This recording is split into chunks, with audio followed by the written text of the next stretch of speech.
Lo dice nuestra cortina, alta tensión porque sigue la incertidumbre en España tras la decisión del presidente Pedro Sánchez de iniciar este periodo de reflexión de 5 días en el cual va a evaluar su continuidad frente al gobierno. Esto tras el inicio de una investigación a su esposa por presunto tráfico de influencias y corrupción. Un hecho inédito que vamos a comenzar a analizar a esta hora en Mega Noticias Mundo junto a Paulina Astroza, analista internacional, también académica de la Universidad de Concepción. Muchísimas gracias, Paulina, por acompañarnos una vez más acá en Mega Noticias Mundo. Buenas tardes, Pablo. Gusto saludarte.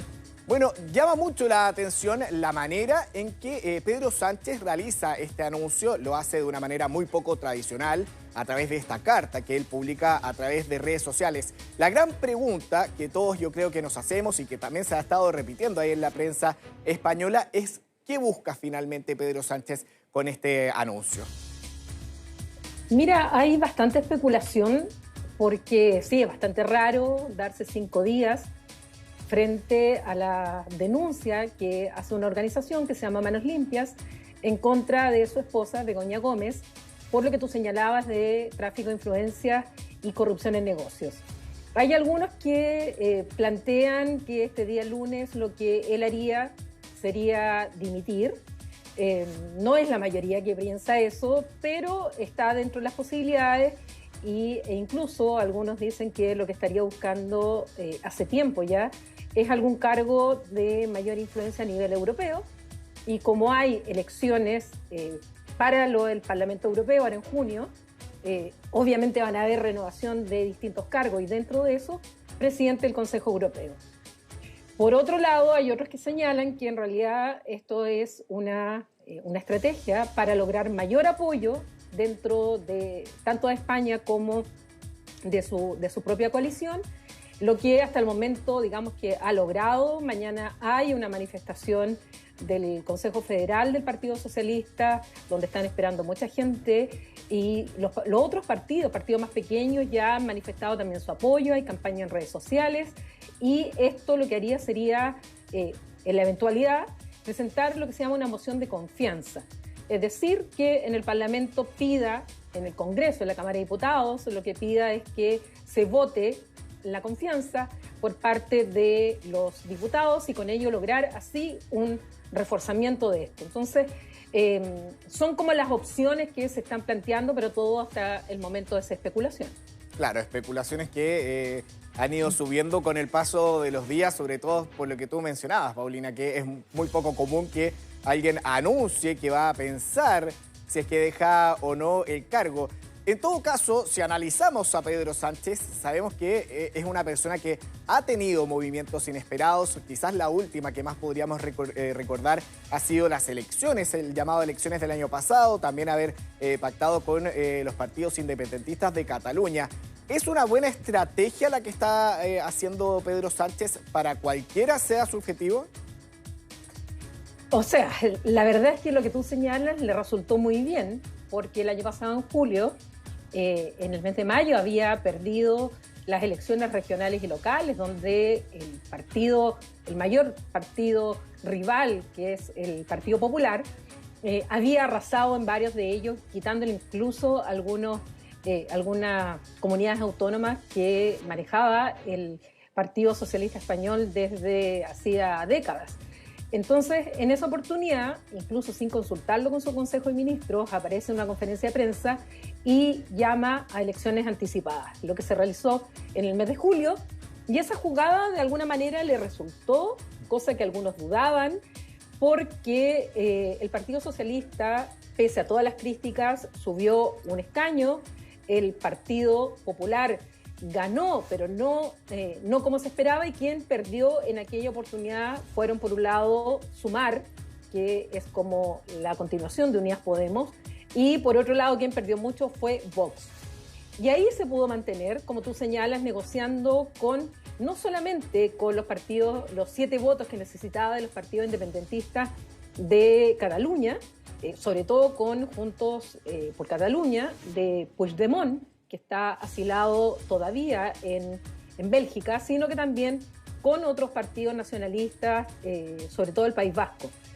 Ahora no sabemos, pero al parecer, por lo que se está observando, es que está teniendo este apoyo incluso del Partido Socialista Internacional, incluyendo, leí una declaración de Paulina Bodanovich del Partido Socialista Chileno, donde le manifiestan su apoyo, y tal vez esto haga que, si tuvo alguna intención de dimitir, a lo mejor echa pie atrás y lo que logra es un reforzamiento. Lo que sí hay que señalar es que hoy día se agregó una querella en contra de la esposa de Pedro Sánchez por parte de otra organización que se llama Hazte Oír, que se suma a la denuncia de Manos Limpias, que fue lo que originó esta investigación en Madrid y que dio finalmente como resultado esta carta tan insólita a la que tú hacías mención.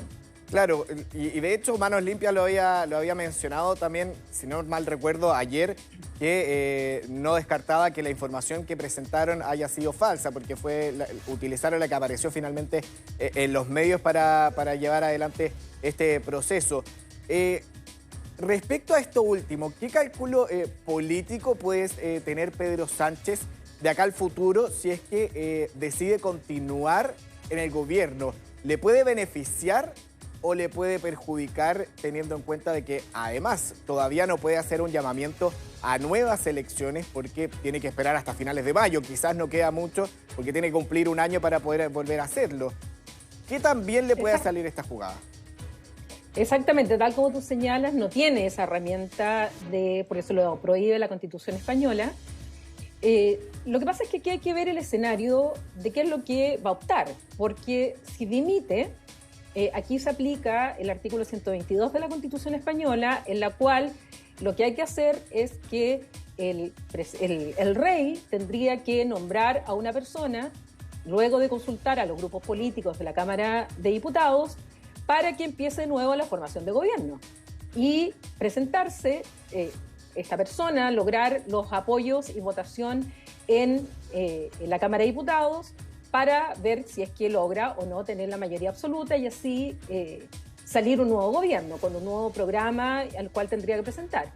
Si esto no se logra en la primera vuelta, pasa a una segunda votación 48 horas después, y aquel que tiene la mayoría relativa sería quien pasaría a formar gobierno. Algunos incluso dicen que en el evento que Pedro Sánchez optara por esto, incluso se habla de la ministra de Educación como posible sucesora de Pedro Sánchez, y en este escenario, que yo creo que es poco probable, pero si así fuera, sería la primera presidenta del gobierno español mujer, si esto se diera.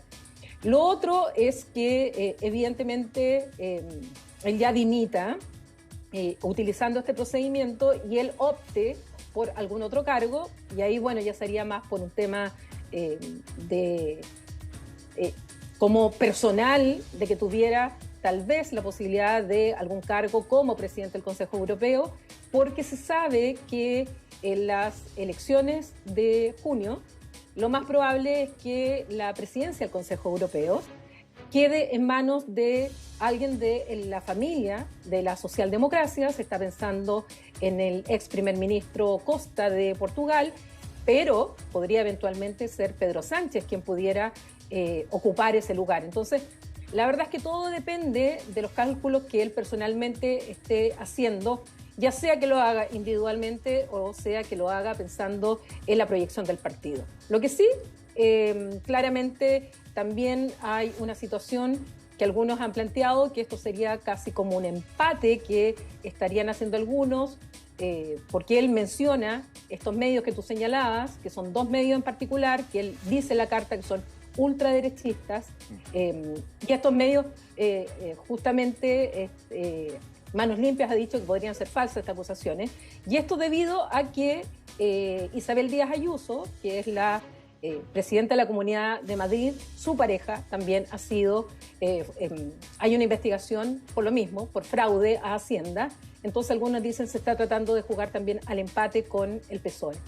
Claro, hablando precisamente del Partido Socialista Obrero Español, ¿Cómo quedaría finalmente? Algunas encuestas dan de que estas típicas encuestas que muestran si es que las elecciones fueran este domingo, por ejemplo, al Partido Popular por encima del Partido Socialista. Y además hay que tener en cuenta de que durante los últimos años ha estado alineado con Pedro Sánchez, que finalmente ha sido su figura central. No por nada es el presidente de España, por supuesto, pero todo su trabajo ha estado centrado en él. Entonces, si él llegara a dimitir, ¿cuál sería el rol que tenga el Partido Socialista y el rol también de María Jesús Montero, la primera vicepresidenta de España, para poder mantenerse en el poder ya sin Sánchez como la figura principal?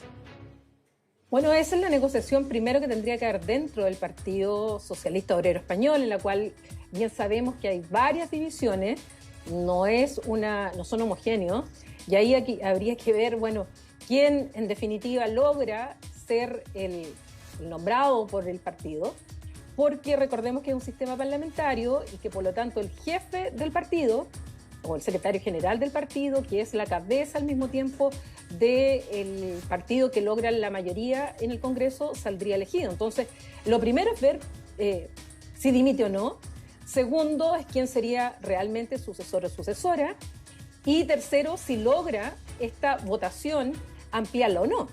Y recordemos también, porque aquí yo creo que el más asustado es justamente Puigdemont, que es aquel que está asilado en Bélgica, porque si bien se aprobó la ley de amnistía, que era una de las condiciones que le puso Juntos por Cataluña para darle su apoyo a Pedro Sánchez, la verdad es que eso todavía sigue en tramitación y si cayera el gobierno o cambiara la coalición, esto haría obviamente peligrar esta ley de amnistía y obviamente Puigdemont sería uno de los principales perjudicados.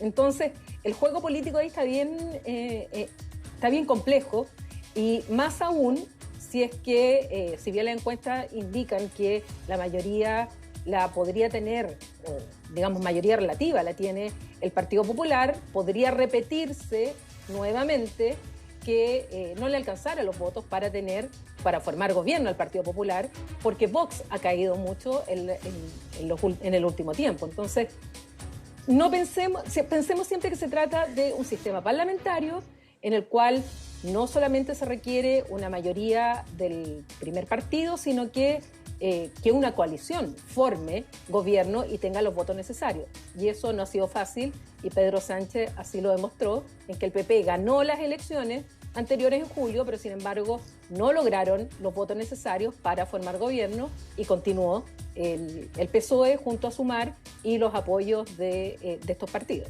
Claro. Paulina, estuve, desde que ocurrió todo esto, viendo la televisión española, también los distintos medios de ese país, y siempre se ha considerado a Pedro Sánchez como una persona dura, que es resistente finalmente a las críticas, sobre todo también durante la última campaña. No por nada, él tiene un libro que es el Manual de Resistencia. También mencionó que primero está Begoña, que es finalmente su esposa y que muchos entendieron, por así decirlo, que finalmente haya presentado esta carta inédita a través de redes sociales.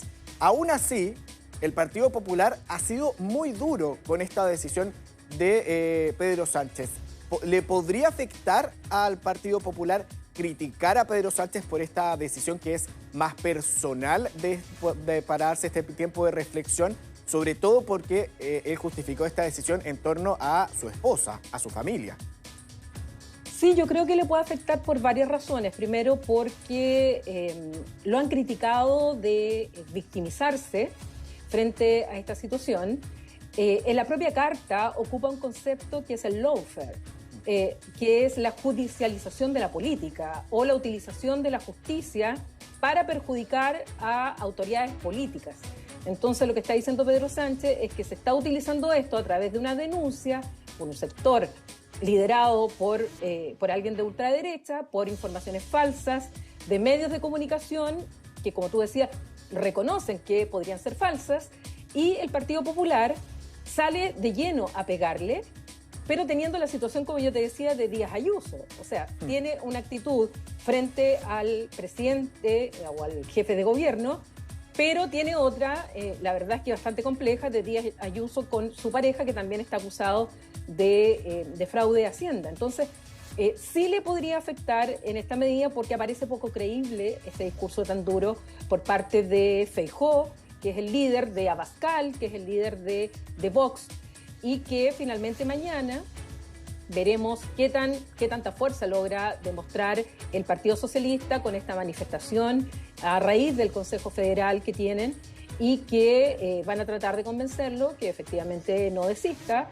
no dimita, lo cual no está obligado, por cierto, y logre reforzarse ante la opinión pública, donde además hay que decir que las cifras económicas en España han mejorado y donde se ha mantenido dentro de una Europa que está bastante compleja en el plano económico, pero que desde el punto de vista económico, no del desempleo, el desempleo sigue siendo el más alto de Europa en el caso de la juventud española, pero sí en materia económica la verdad es que las cifras son bastante buenas y eso se demostró en la última elección en que el Partido Socialista, pese a todo, porque ha tenido otras críticas, incluso aumentó un escaño frente a un panorama en que lo daba por perdedor.